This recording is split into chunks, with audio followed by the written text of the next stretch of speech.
এই একটা পাপ যদি কেউ না করে ইনশাল্লাহ সে জান্নাতে যাবে, যতই পাপ করুক না কেন।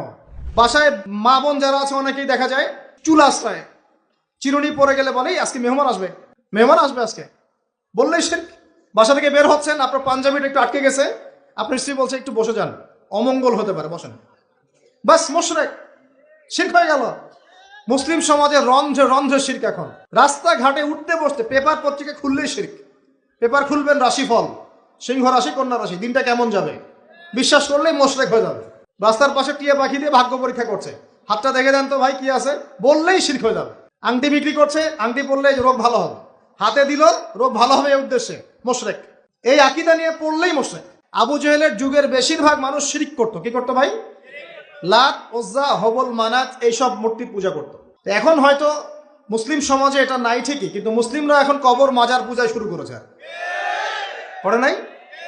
মুসলিমরাও এখন নেক্সট সুরতে ধোকা খাচ্ছে। শিরক তো আমাদের সমাজে চলছে। শিরক কি হয় কেন আমি লেকচার দিয়েছি, দেখবেন মুসলিম সমাজে কত শিরক চলছে। আবু জেহেলের যুগে শিরক ছিল, এখনকার সমাজেও শিরক আছে। তারা লা ইলাহা ইল্লাল্লাহ না পড়ে শিরক করতো, আমরা পড়েও শিরক করি।